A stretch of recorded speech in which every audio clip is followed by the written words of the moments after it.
Okay. Well, let me go ahead and get started. I'm Bridget Baggett. Again, I'm with Career Innovations. I am the Director of Recruiting as well as an HR consultant with Career Innovations. I'm sorry, I'm just making sure the audio's working correctly. Okay. Okay. I'm sorry, I'm the Director of Recruiting as well as an HR consultant with Career Innovations. What we do recruiting, staffing. We are pretty much a specialty headhunting firm that we specialize in a lot of executive type positions. We also do lower positions as well with our Helping Hands program. But a lot of the industries that come to us for assistance is IT, healthcare, and a lot of the engineering and sales and marketing positions. Today, we're going to talk about reducing turnover, increasing retention. The reason why this topic is good, it actually works hand in hand in recruiting. And it all starts about being proactive and getting the right candidates in there. When you get the right candidates in there, retention pretty much comes very easy. Okay, what we're going to cover is the cost of excess turnover, how to calculate your turnover rate. We're going to determine the causes of your turnover among your employees, understand what your employees want from their jobs, develop an effective turnover reduction strategy. We're going to talk about direct and indirect costs of turnover, voluntary versus involuntary turnover, and tactics for retaining employees. Employee dissatisfaction, I should say, is the #1 reason for turnover. I'm pretty sure if you're in the HR industry, you know that a lot of employees nowadays are very, very dissatisfied with their place of employment. Although there's certain amounts of turnover with employment, turnover is expected. So there's nothing to be alarmed if you do have turnover. It's the high turnover that actually can show that there may be some underlying issues within your organization. You have to remember every time you lose an employee, you're incurring costs for finding and training a new employee to fill that vacancy. In the meantime, while you're out there looking for a new employee, your productivity, your quality, and also you're still paying to even find that employee why that there is a vacancy. So again, you have your staffing costs, you have a lot of costs involved. And not only that, you're affecting the morale of your organization. Because a lot of times that work that would have been done by the employee that left is getting handed over to another employee, which also can cause burnout within your entire organization. So not only does turnover cost, it also can decrease morale within your organization. So that's one thing that they do. We're going to look at how that affects that. These are just some typical facts about that. The large percentage of Americans are dissatisfied with their jobs. Many plan to move on within a few years. A lot of people that do obtain a job, the average stay within a job is with about 2 to 3 years. National voluntary turnover rate overall is 20%. That's on a national scale. Monthly turnover rate is over 3%. We're going to take a little look at some of the numbers that's involved with turnover. This is actually obtained by the Bureau of Labor Statistics, and it goes over the hires, job offerings, and quits. This actually has the quits, and if you can see in the gray area, during that dip, a lot of people weren't leaving their job. Remember, we had that real estate bubble. Banks were going under. The manufacturing industry was at a halt. So a lot of people weren't quitting. They were actually scared that they were going to lose their jobs. So you didn't see a lot of voluntary quits within that time period. That's why you see that dip.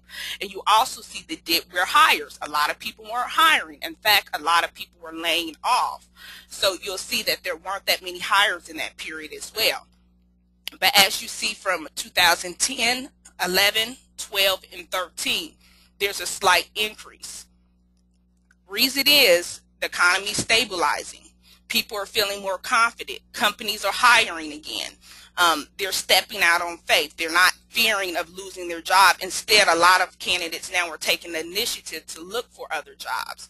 So that's why you're also seeing an increase in that towards 2012, 2013. I can only see in 2014 that 2014 next year that is going to increase as well as the economy starts to stabilize. People are going to go ahead and start taking their careers in their own hands, and they might have said, hey, I sat here during the storm, now I'm taking the bull by the horns and starting to looking for other places of employment. So that's another reason why people are also going to be leaving as well. When you also look at this particular graph, this is from quits and layoffs. Again, the Bureau of Labor Statistics in that other graph took a clump of them far as not only just quits, they were also putting layoffs and discharges, and we all know that that's different. You have an involuntary and a voluntary departure. So they're showing how quits, again, declined in that period of time. During that slope of the economy declining, so did the quits. People weren't walking away from their positions. And you also see with the layoffs and discharges in that particular time where the economy was unstable, those numbers increased because a lot of people were laying off and discharging their employees. So again, layoffs have decreased over time. You see in 2012 and 2013, and you also see quits are on the rise. They see that the economy is starting to stabilize, and they're out there looking for jobs since jobs are now becoming plentiful.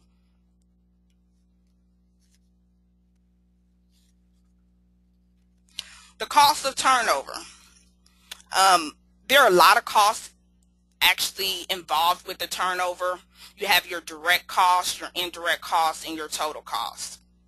The direct cost is when an employee quits, you have your staffing costs, hiring, training a new employee. Survey says that can cost anywhere from $1,000 to $2,000 depending on the job. So again, that's the direct cost. You have indirect costs that actually are a little bit higher variable. That's actually when a department loses productivity. Say you're an engineering firm, and then an engineer just puts in their 2-week notice and just walks away from a project. You're going to incur more indirect costs than direct costs because now you've lost out on potential revenue. That project more likely is going to be late. Even if you hired someone that same day to fill that position, they're not going to be moving at the same pace as that employee. So that's going to be a higher indirect cost than the direct cost that you're looking at. Together, turnover costs can range from the low 50% to 60% of an employee's entire compensation. On higher level positions, we're talking about executive level positions. These particular rates can actually go to 100 to 150%. So we're talking about an employee and a half that you're putting out in compensation that's going nowhere. It's just for not having that employee. Again, I'm going to go over how you can calculate that. We're going to look at this particular bar graph, replacing the employee, the cost to the bottom line. And again, if you look at this, the percentages that they have, this is the percentage of salary. So this is the rate of, in all cases, is usually about 21 to 25% of a potential employee that left the company's salary. In all cases, like I said, it's around 20. You have to remember in lower entry-level positions is lower. It can go down to 16, 17%. Mid-level, they said it can go as high as 50 to 80%. And higher level positions, they said it can go as high as 400%. And 400%, again, that's their salary times 400. Times 4, excuse me. So that'll be your 400% that you'll be paying if that type of employee left. Voluntary versus involuntary, again, that is when an employee is laid off compared to being fired or let go or discharged. Annual percentage of direct cost of hire or direct cost of turnover. You have your cost and savings for the unfilled position. So usually if someone does go, you do get a relief of you're not paying, but once the actual indirect and the direct costs kick in, as far as your separation costs, your training costs when you do hire a new employee, plus your total replacement costs, which is high, can be high as 38% they're showing on this particular graph, but they have been high as 50 to 60% for the in total replacement costs on that. We're going to calculate and analyze your turnover rate. If you're familiar, or if you've actually done this for your company, what you do to look at this, we'll actually look at the company turnover rate. When you look at this, you have a company turnover rate, which is your entire organization. You have a department turnover rate, which again is your individual department, and you can actually compare those numbers to each other. And you can see, is there a particular department that has a very high turnover rate that's driving up our entire company rate? So you can analyze those numbers to figure out, okay, do we have a problem in a particular department? This is the formula. I'm going to zoom in on the formula. The formula is turnover. For your turnover and retention is your number of exits, or the number of people that quit, over the number of people in your workforce times 100, and that's how you'll get the percentage. Your retention rate is the number of employees that were retained or that's left in the organization over the total amount that were in the workforce at a particular given time. And I should have put that in there, but it's a particular time. You're going to take a particular time in which you had a number, say it's first quarter or second quarter. You started out with this many people, and then you're going to actually put the number that's left after that quarter. You're going to put that and divide that by the total amount that you started with. If that makes sense, you multiply that by 100. I actually have an example in here, excuse me, that I wanted to show you. I use small numbers. I'm pretty sure the departments are bigger than 8. Some aren't, some are, but I use a very small number. Say you have 8 employees in a particular department. 2 of them left for whatever reason. They got better offers.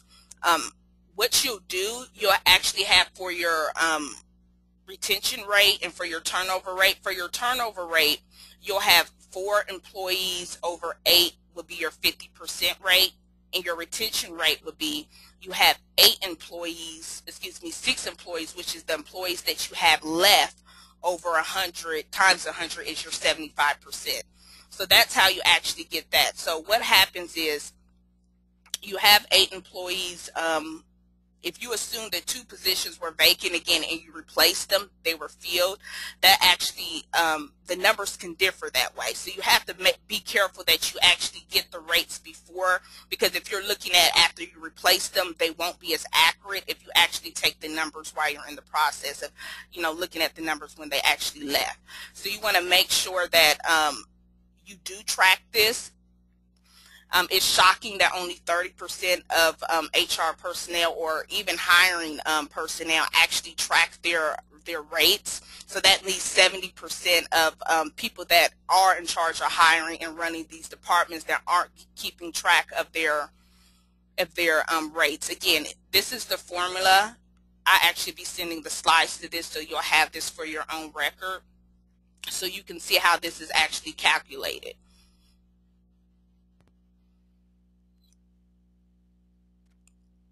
You want to analyze your turnover rate. The general rule of thumb on this, if your general turnover rate is higher than 20%, there's a problem, because the average rate is 20%. So we look at the annual voluntary turnover rate. You have a problem if it's higher than 20%. Departments with higher turnover rates than the company, there's also a problem. So if you have a department and that rate is higher than your entire organization's rate, then again, there's a problem in that particular department that needs to be looked at. Again, your rates real vary. Like I said, lower entry-level positions have a higher turnover rate than executive level positions, so keep that in mind. If you I can think of one off the top of my head, customer service reps, things like that, where the turnover rate is very high. I'm not In some cases, that's normal because that particular job or that particular industry has a particular rate that is normal. But the general rule of thumb is anything over 20%, there's usually a problem within the organization for you're not retaining your employees.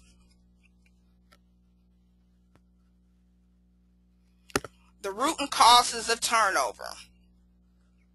So we're going to talk about, and I just put some random, which are the root and cause of turnover, but these are just in no particular order of why people leave the company. I actually have a blog or an article on the site that actually talks about the exit interview, and the title of it is Why Employees Are Really Leaving Your Company.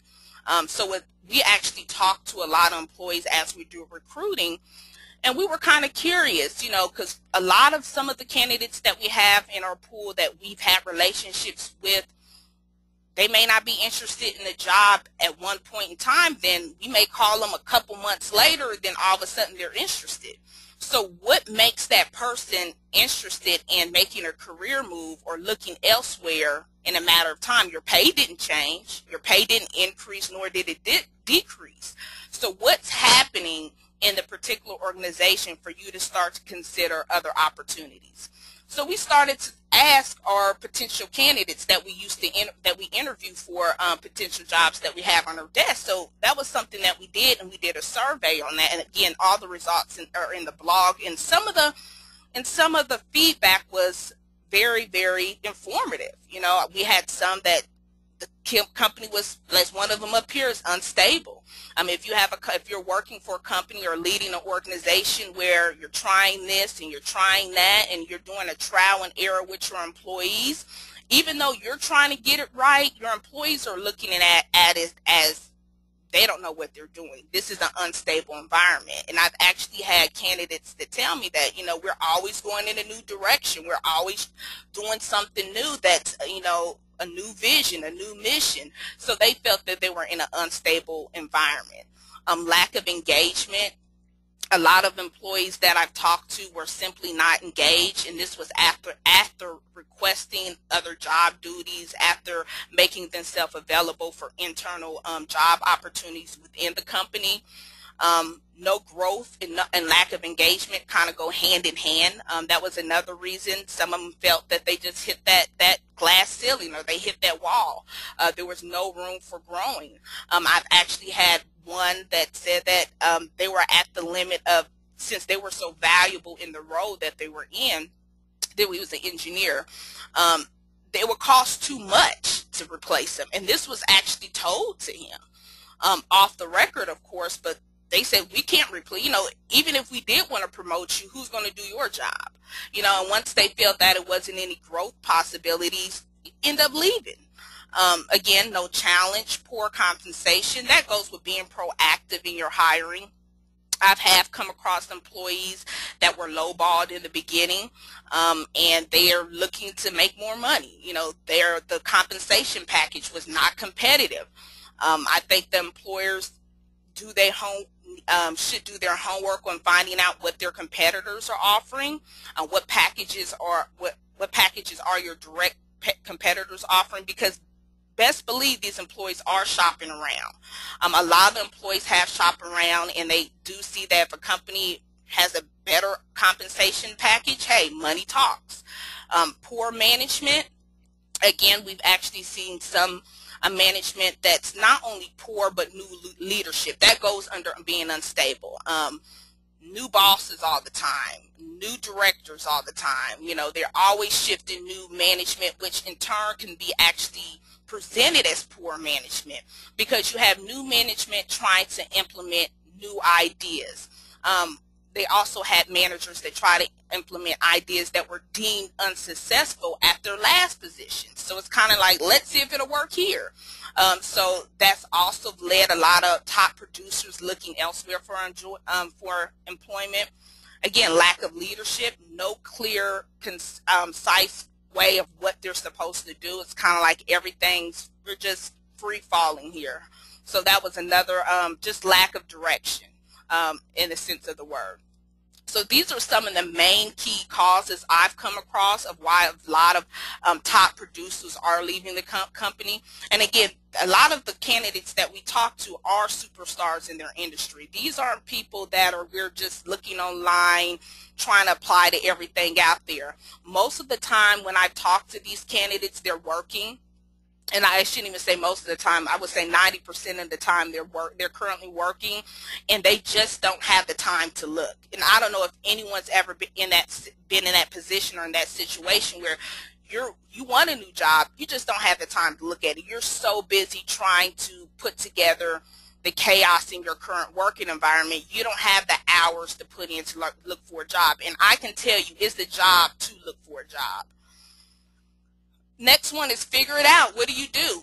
If you see anything on that past slide that was you, and you can say, yeah, that's pretty much your organization, what are you going to do about it? How are you going to change that? Think outside the box. We have the communication is number one. If you're finding that an employee that used to be on time, used to complete all their assignments without being asked, used to be that go-getter, and all of a sudden they're 180, they're not engaged, they're showing up late. There's a reason behind that. People just don't change like that. They're starting to automatically mentally tap out. And people usually mentally tap out before they physically get out, in a sense. So that's what usually happens right before they are thinking of leaving their job, or if they're already interviewing, they've already mentally tapped out their position. So what can you do to retain your employees? First, you need to recognize the warning signs. Those are some of the warning signs, like I said, showing up late, not being attentive, not engaged, and you need to communicate this. The number one thing that I think that can be very, very proactive in this situation is just communicate your expectations to your employees at the very beginning.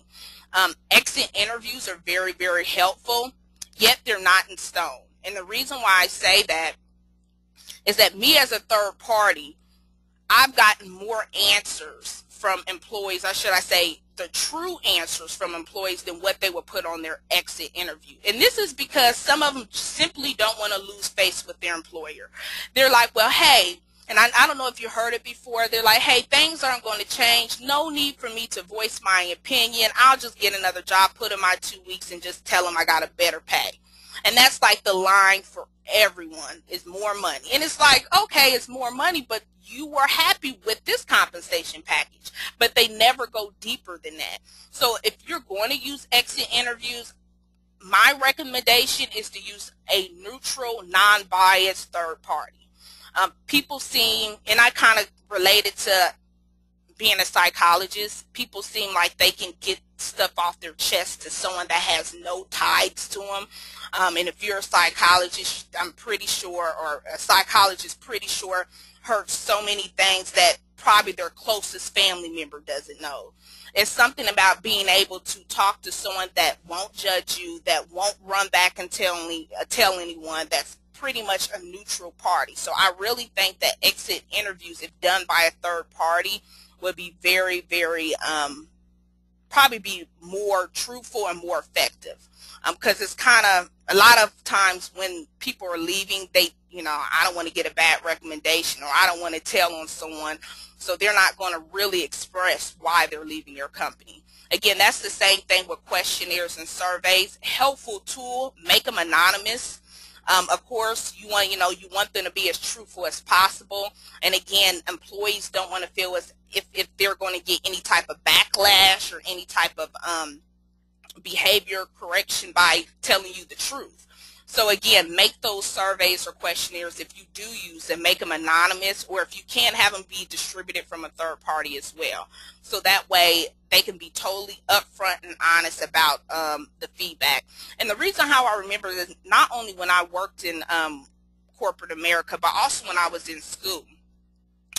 In grad school, they used to do surveys and questionnaires all the time, and they've gotten so high tech with it. They had a third party send us the questionnaire about our professor.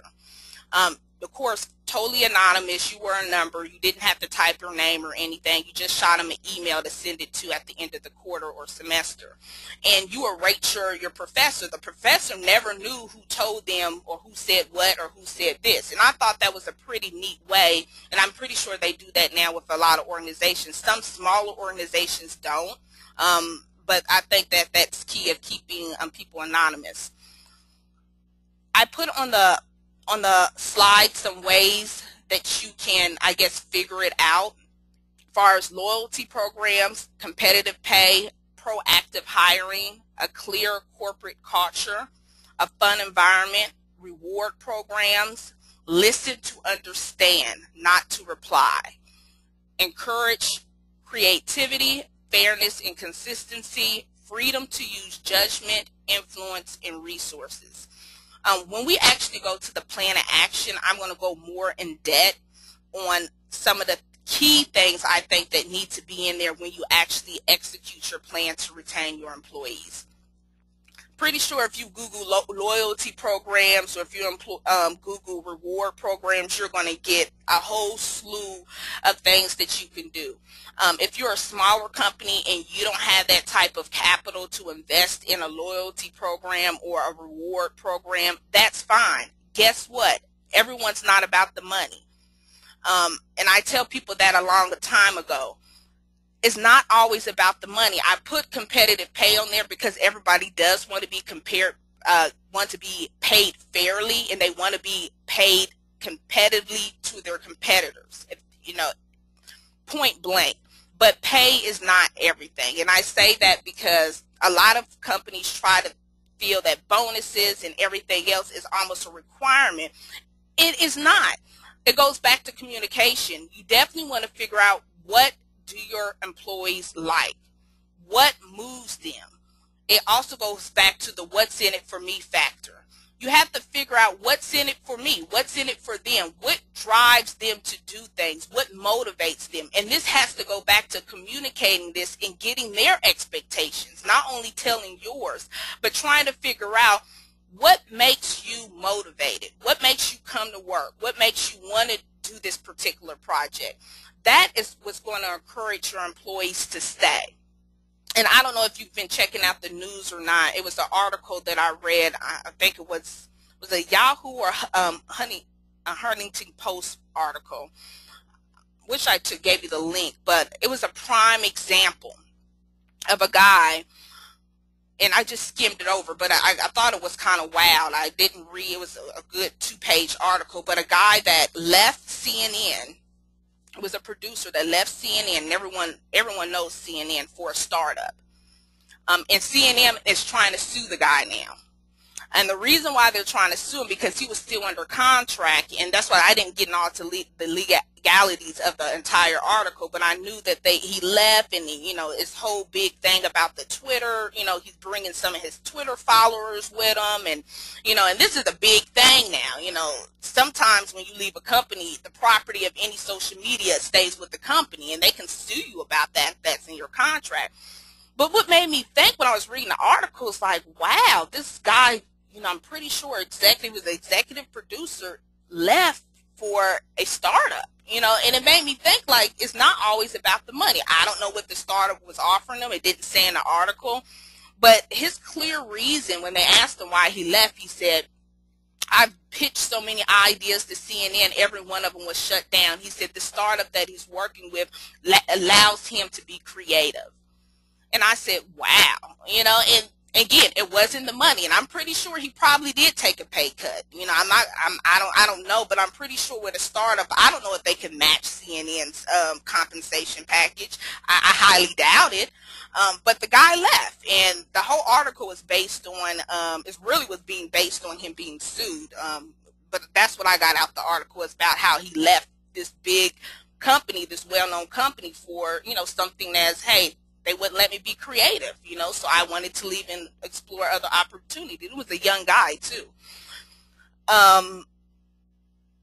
Going back to, I got a little bit off track, but that's what it goes back to: competitive pay, proactive hiring, a fun environment, rewards programs, things of that nature. You want to actually be able to have these, your employees be an influence on the company, have a sense of purpose. And I also think that was the reason why the other guy was disengaged, because he didn't feel like he was had a purpose with the company. You won't let me be creative. You won't let me, express my individuality with the company. Why am I here? And I'm pretty sure you have a lot of employees that are feeling that way in your company right now. They're not able to have any type of influence on the company. And we're not saying a say-so of the vision or where the company's heading, but a say-so and influence of their own particular job. And that's some things that they feel is a very, very much an asset when you're working with, when you're trying to retain resources, being able to give employees the resources to do their job. Let me go ahead and move to the plan of action. These are some of the top things, if not all of them, that you need to implement for a great retention strategy in retaining your employees. First one, and it's not because I'm a recruitment firm, but you have to hire the right people. To be totally honest, you have to get the right people in there. You have to have a organizational or a corporate culture in place. Know what you're hiring for. Doesn't matter if they look good on paper. Doesn't matter if they can do the job. Are they going to stay? And that's one thing that our firm does look at when we do hiring and headhunt for companies. It does, we do look for the hard skills, but we also have to make sure they're going to be a fit. Because even if they can do the job, if they're not happy there, they're not going to stay. And you just wasted your recruiting dollars, because that person's going to be out in the next 6 to 12 months. So you want to make sure you get the right people in there and you have some type of organizational culture or corporate culture established. And you have this stuff documented. We're not talking about just telling people about it, sitting down and doing another board meeting or another meeting. We need this stuff somewhere in the paperwork, somewhere in your policies, somewhere written and documented what your expectations are. This is how this organization operates, and set this as the mood and the tone when you onboard your employees. That is a must. So once they get in here, once they get into your organization, they already know what to expect. It's not going to be a surprise to them. Also be very, very truthful and very, very honest about what your organization is about. I don't know how many hiring managers or recruiters or any type of entity that said the right things just to get them in the door, and it's not what the company culture is about. So their expectations and what really exists do not align. And I've actually heard this from employees that got hired on, and oh, they told me it was going to be like this, and they told me it was going to be like that, and once they got them in, they're like, it was nothing like they told me in the interview. And they're calling me saying, hey, what are you working on? And this is serious. A lot of employees have done that because they were misled. The job description was misleading, the interview was misleading, and they get in there and they figure out this is not what I want to do on a long-term basis. So be upfront. Again, that goes to get off at a good start. You should be incorporating your values, what you expect in your orientations. You should be doing this on your onboarding process, your coaching, your teamwork building. All this stuff should be implemented in all those type of write-ups, in those type of policies that you're doing. So this is, again, is iterated at the very beginning. Once you onboard and you hire those employees, you're getting off at a good start by telling them what's expected in those types of environments. Provide a healthy and safe, secure environment. Again, that goes with, I know a lot of employers now are 100% smoke-free policy. I've actually run into companies that don't even hire smokers. So if you smoke, don't even apply. So I've actually seen companies take it down, and if they say, I know a lot of people say it's illegal. I actually have a webinar talking about that. And in case you didn't know, it is legal to do that because smokers do not fall under a protected group. So that, is it right? But legally it can be done. So that was a question that someone did ask me in past webinars. Is that even legal? And the answer to that is yes, because smokers are not a protected group. So employers can ban smokers if they don't want to hire smokers. Again, you would have to take it to a state level. Different states are different. But a lot of people are jumping on the health bandwagon. They're, like I said, they're creating an environment where alcohol free place. Of course, most companies already do that now, but now they've taken to the extreme that, you know, once again, there are no smokers. Yeah, you're keeping your environment clean and safe. Next one is providing your leadership and direction. With providing leadership and direction, this is when your executives get involved in this process. And in fact, they should be in the process or some type of visibility in this process throughout the entire plan of action. Is no reason why your executives should not know that you're trying to implement a retention plan. They should be knowing the numbers. They should be knowing how many people are getting hired, how many people are leaving, and why. To make this work, everyone needs to be involved. So that does go up to the leadership, all the way up to the VPs and the CEOs. They need to be involved in this process as well. They should be setting clear goals. They should be defining responsibilities and setting limits. They should be explaining the policies and living by them. This is not a do what I say, not what I do policy. You know, they should be doing exactly what they want of their employees as well. Again, that caused low morale. I'm pretty sure in your organization you may have an employer that says don't do this, or a boss that says don't do this, and they're doing it. How do you think that employee feels? They feel a certain type of way now when they know that they can't do it, but management is walking around doing the exact same thing that they're preaching for them not to do. That's another reason why other people also look at other positions, because they're, they feel that they're not fair and they're not consistent. So if you're going to implement something, be fair about it, be consistent about it, and make sure it goes across the board and everybody is doing that policy that you guys implemented in your organization. You want to challenge your employees. Again, with challenging your employees, that's actually figuring out what makes them motivated, giving them assignments which they love to do.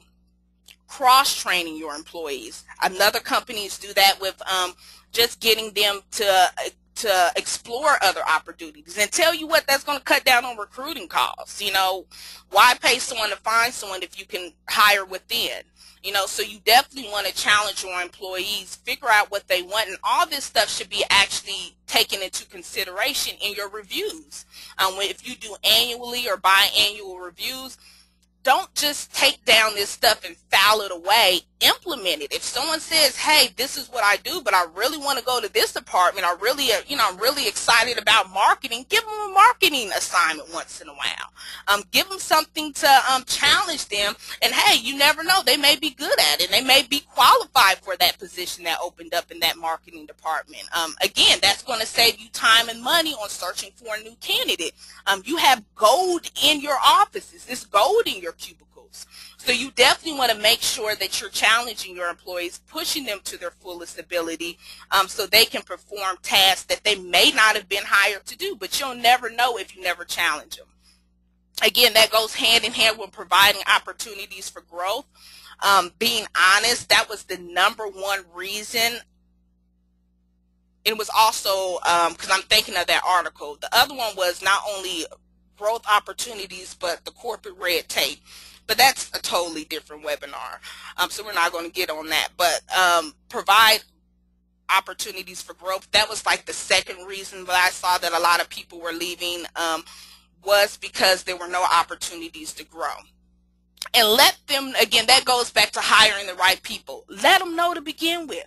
I've had a client that I worked with that told me, hey, they were looking for territory managers, and they told me right off the bat, hey, this position, there's no growth opportunities. Our regionals manager's been here for 15 years, and they don't look like they're retiring soon.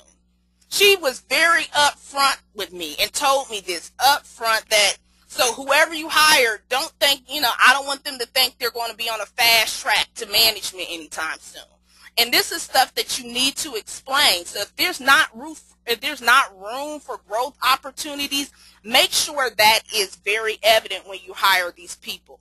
Because a lot of people go into these positions thinking that they're going to move up, and they're not moving anywhere, and they end up becoming disengaged, and again, going through the whole process of emotionally tapping out of their position and finding employment elsewhere. So I do remember that client that I had that was very straightforward, that told me point blank, hey, we need someone that this is what they want to do, and there's no room for growth. And she told me that their regional manager's been there for over 15 years, and they're not quitting, and they're not retiring. So there's no room for promotion. So I said, okay, so it was a challenge. I could see why it was a challenge, because a lot of people that were in those type of sales positions, they were looking for it to move up within the company. So I could see where her challenge was for finding someone. But I could tell you this, that it was good that she was honest, actually telling, I'm sorry if the screen went blank on you, for telling that. Offer feedback. Again, when you do want to figure out what's going on and you do want to implement a plan, you have to offer feedback. Tell things that can be possible and what cannot be possible. And that goes back to, if there's not opportunities, provide feedback on why they're not opportunities. So this way, people will not feel as if they're chasing their tail. Reinforce positive behavior. That goes, again, if someone exceeded the deadline on something, or they were the #1 team to finish a project, make sure you're putting some type of reward programs in place to acknowledge this behavior. Nothing beats doing something and you feel like you're underappreciated or not appreciated at all. And I'm not saying that you have to do it just for the attaboys. No one's saying that at all, but you do want to show some type of appreciation in your organization. And you have to remember, your job that you're going into, you're going to work and you're spending majority of your day, Monday through Friday, 8 hours a day at a job. No one wants to spend it there if they're feeling undervalued and underappreciated. So make sure you are showing some type of feedback and rewarding your employees for any type of good accomplishments. Again, open communication, share information, listen to employees, ask for suggestions, share ideas. Again, this encourages engagement, encourages interaction among employees. Also, you can start doing communications with various departments. It's great to being able to make your company innovative by actually talking to different departments, bringing different ideas off of different departments. It makes the company as a whole just much more cohesive. You do want to be able to do that. And also, when it's also open communication, also goes hand in hand with what's going on with the company. Where's the company going? You want to be able to do that. Nobody wants to know last minute if something's wrong in the department. That's when some people feel that the company's, hiding things. I'm pretty sure in these huge organizations where, they said, I'm the last to know, company, employees feel a certain type of way when they feel that they're last to know, or, their form of communication is an email. So make sure you're going above and beyond to communicate things that are going in within your organization. Again, recognize achievement. We've already talked about that. Supply support. You want to be able to be accessible to your employees, provide guidance, training. Once again, give your companies the tools to do their job. I'm going to actually go back to support and sufficient resources go hand in hand. I work with not clients, but actually job seekers that they were introduced to a position. There was no training. There was no type of support. They felt like they were, on no man's land. They were on an island by themselves. That again can start them to tap out emotionally and start that process of disengagement. You have to make sure that you're going to have the resources in place for your employees throughout their entire place of employment. I know jobs incorporated knowledge bases and knowledge banks for their company. If there's a problem, they can go into their database and figure it out. They have those resources in place where they're not sitting there twiddling their thumbs trying to figure out to do the job that you hired them for. So make sure you have resources in place where they can actually be able to reach out and figure out some of the issues that they're dealing with. So that's one thing. Remain flexible. This also goes to work, work and work balance. So you want to have work and life balance somewhat figured out when you're trying to retain your employees. Again, nobody wants to go and feel like they're running on a treadmill. They have to know there's light at the end of the tunnel.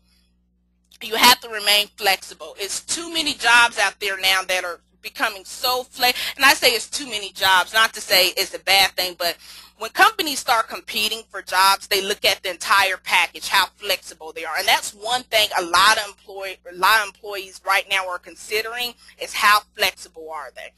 I have, more than ever this year, I've had positions that now do have a hybrid schedule, which they can work Monday, Tuesday, Wednesday in the office, and they get Thursday and Friday they work from home. A lot of jobs now are going to telecommuting.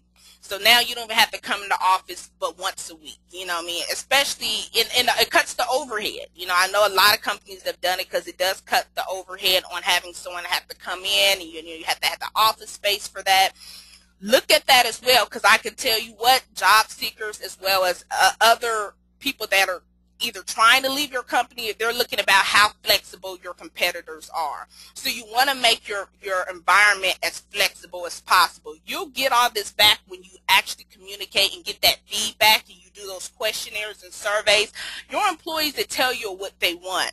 And one thing that was big, I don't know if you remember, when Yahoo pulled the plug from their employees to telecommute. It was a big thing when the CEO came in there and said that they were now bringing back in their telecommuters that actually work from home, and it was an outroar of that. So you have to take that in consideration, and that also goes to communicating this to people when they get hired. If you're if you're a company that says, hey, what we do cannot, you have to be in the office to do that, and I know a lot of government entities and a lot of people that work with very, very sensitive information, you can't do it from home. Most of the time they do want you on site handling that information. So there's no room to work from home or log in or VPN in. But make sure that's clear, so they won't go in expecting that eventually, we can start being flexible with time and things like that. So make sure that's also something that that's also explained in your plan of action. And this all takes a teamwork. This is not just something that you do when you feel like it. In order for this to work, this is something that has to be implemented on a day-to-day basis. And you also have to have the co-signers of your executives. And what I mean by that, when you can show that the company is working together, you will get your employees on board. You will have that employee loyalty. And even though I shared with you stories in which job seekers were happy to leave, I have a lot of stories where I have job seekers that love their job, that they wouldn't even get a pay raise to leave. And those are stories because these particular things were in place. They loved the way where they worked, their environment was great, they had flexible time off. They were able to work from home. They were getting everything that they want, and in aligned with their career goals. I couldn't even talk them to leave their job. So as I share with you stories where there are job seekers that were, ready to hit the door, there are also stories where when this plan is in action, there are actually people out there that love their job and will not leave. So you want to make sure that you put this in action so you can retain the employees and retain the best. And they won't have a reason to look for another job or have a reason to leave your company at all. And we're going to wrap it up. We have about 10 minutes left for questions. This is me. I leave this on the last slide up for you to take it down if need be. My direct information, email, phone number. You can check out the website, check out the blog that I was telling you about, why top talent is leaving your company, the exit exam, the exit interview blog that we did our survey on. And we actually have another webinar coming up that's actually related to this, finding and attracting top talent. That one's tomorrow, the 24th, from 3 to 4 Eastern Standard Time. That's 2 to 3 Central Standard Time. If you wanted to check that out, I'm going to share with you not only different methods I use to find top talent, but also the different technologies that are out there now, that are pretty much, great if you're trying to find some of the passive candidates that aren't even looking. And another one that's also related to retention is downsizing and layoffs. That's November the 13th from 1 to 2. And I'll be happy to take any questions that you have. I'm going to open the line up. If you have questions, raise your hand, or you can actually type your questions at the bottom. I'll be more than happy to open that up to answer any questions that you may have.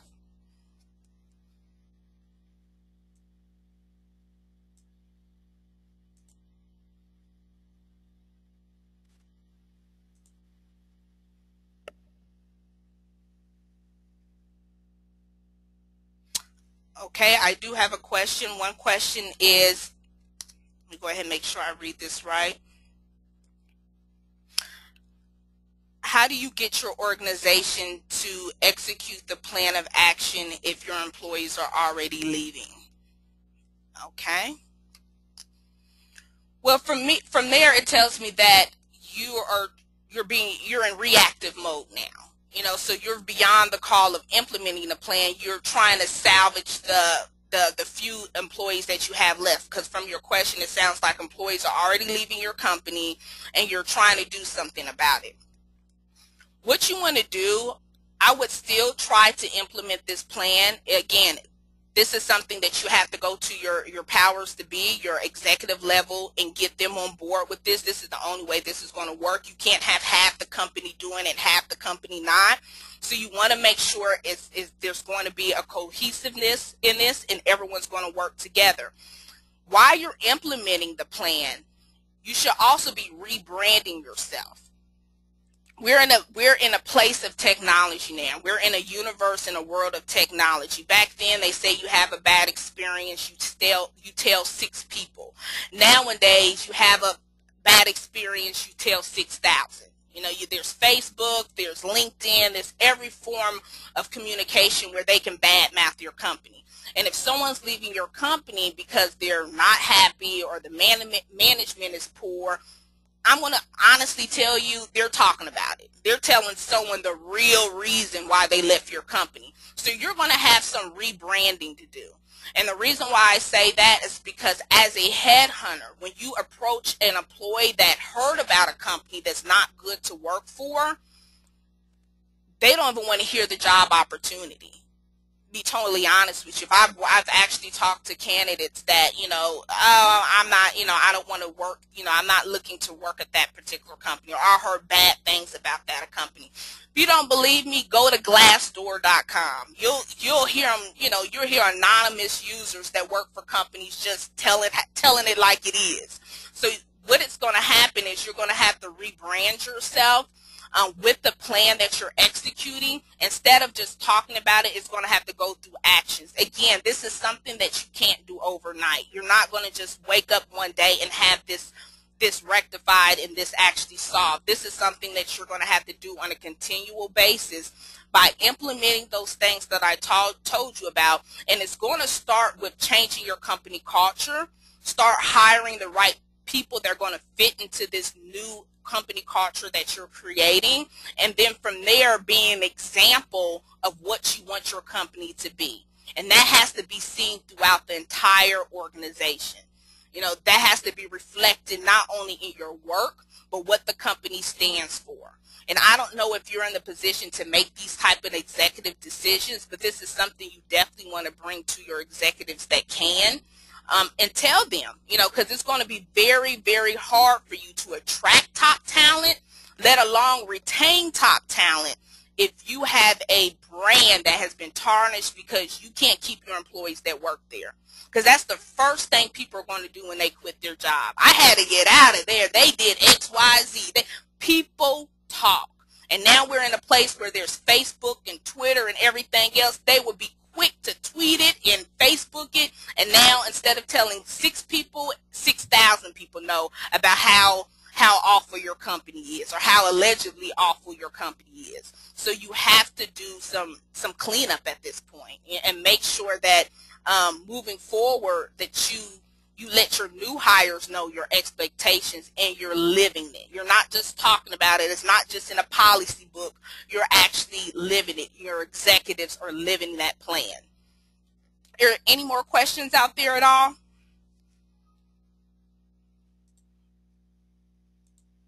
Okay, I do have a question.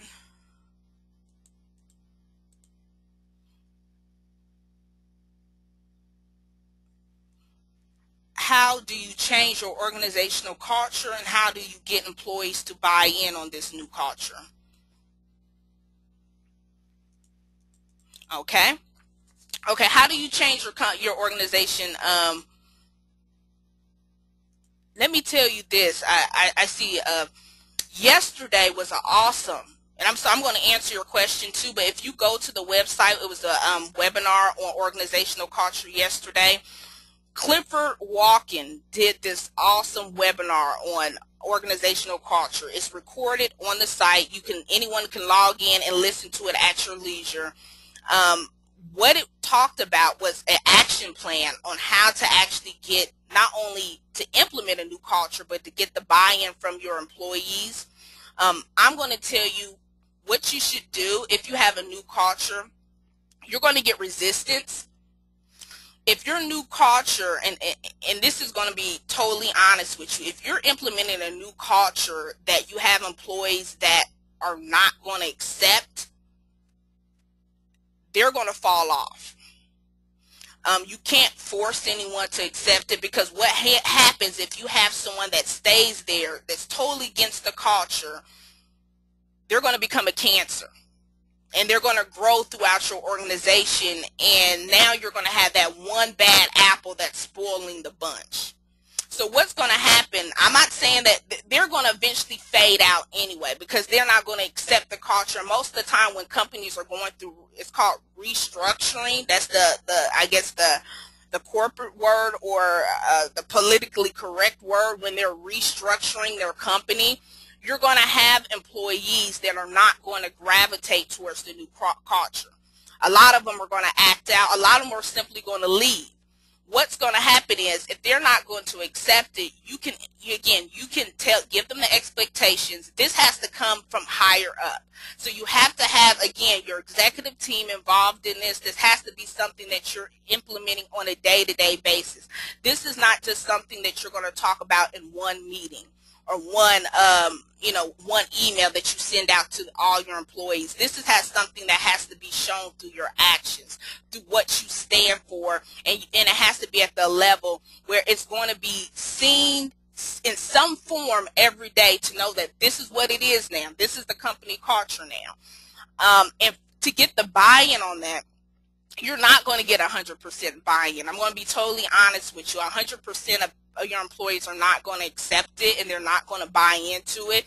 Those are the ones that probably won't be retained. Those are the ones that are going to be looking elsewhere. But you are going to have, when you start to hire, you're going to have to incorporate that new culture as this is what we stand for now. It goes back to making those expectations very clear in your orientations and your employee one-on-one feedback reports. When you do your annual reviews, this needs to be incorporated every time you have a chance on incorporating your corporate culture for it to be accepted.